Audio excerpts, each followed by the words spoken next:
Hi, my name is Vianey Huerta. This is my media analysis project about the Paso Police Department Awards coverage. Here is a picture of the awards.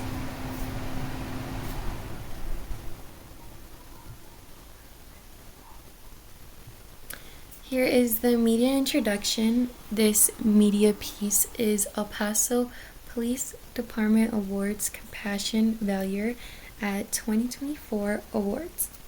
This media is a local news article published in June 21, 2025 by the El Paso Times. This article basically highlights the award ceremony where officers and civilians were recognized for their acts of courage, service, and kindness. It focuses on building a positive image of the law enforcement in the El Paso community, and it's also strengthening the local trust and values.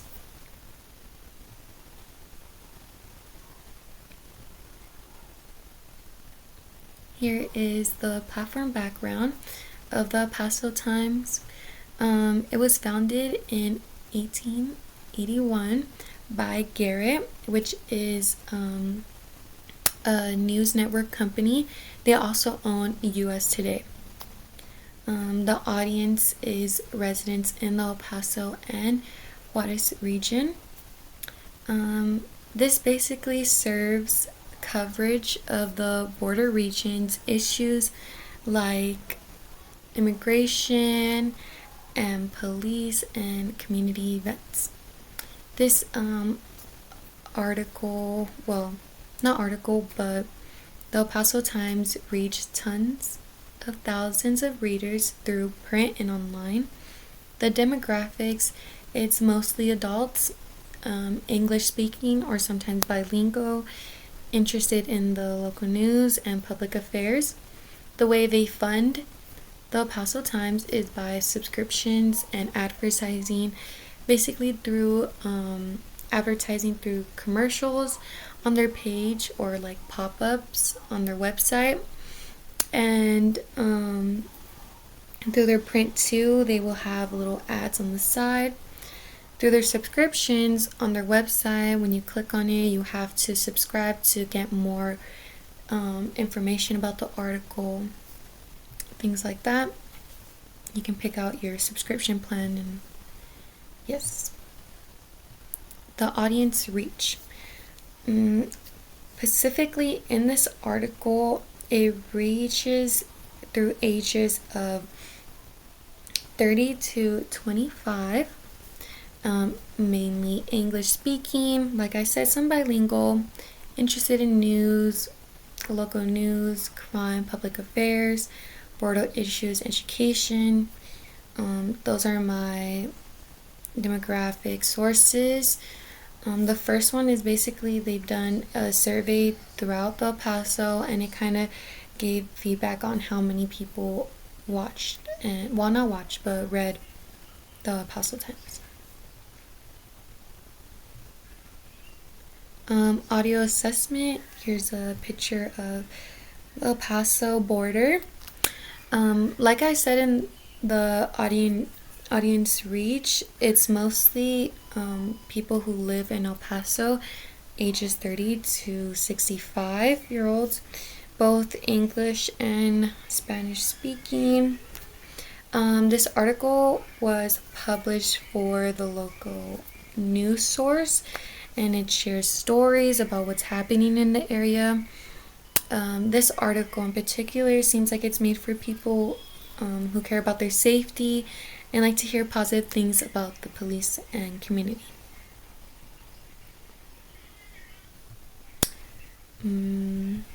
Message analysis. This article talks about the officers and how their courage and kindness throughout the community, so they've received rewards for it.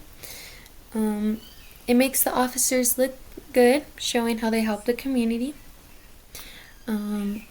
They also share emotional stories about the officers, making the readers feel connected and what the police are doing. Overall, it's a good message about the police is here to protect us and support our community.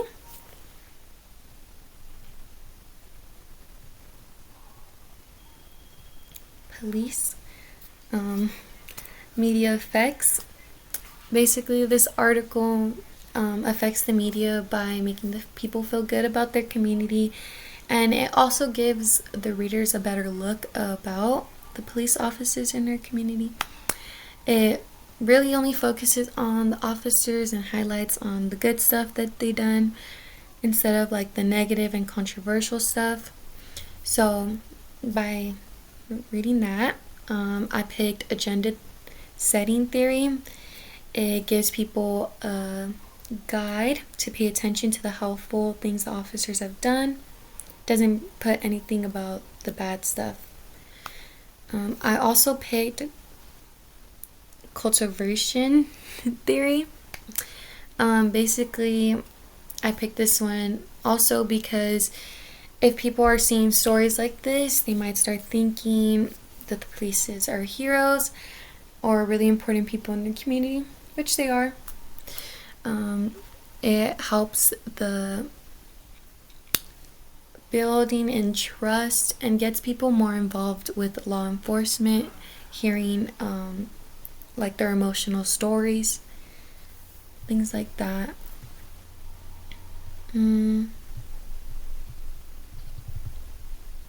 Here is my bias and clarity in research. This article seems biased. Every article is biased. Because it really only talks about the good things that the officers are doing. It doesn't really mention any critical views or bigger issues the police officers need or may need to take accountability for. Because of that, it kind of gives the people who had negative experiences feel ignored and like pushed away because it's highlighting the police officers. It kind of makes you wonder is this real news reporting or just making the police officers look good? There's always two sides to a story. In reading some of their stories, they may seem heroes, but in others' eyes, may not. I think this article is important because it informs us about the police, also kind of just promoting one side, like I said. In conclusion, and my reflection about this, I think this article is made in a respectful and responsible way. It seems one-sided, yes, making the officers and police look good. The influence it really has, this article, it feels very positive when you read it and very uplifting. It makes you feel good about your community officers and how they helped. Also building trust in the community between the officers and law enforcement. As someone like me that was born and raised here, never lived anywhere else, I think it's really important to highlight the good things that people have done. But I also believe the news should show different points of views, not just the official ones that the article has mentioned, but it's an award ceremony. Why mention the bad stuff? The article does tell a nice story. It could have been a little better, maybe added some community voices, how the citizens and like residents there in the community feel about the police officers, kind of giving them more credit, making it more biased. But just things like that, it could have been a little better. Here are my references for this project. Yeah, thank you for your time.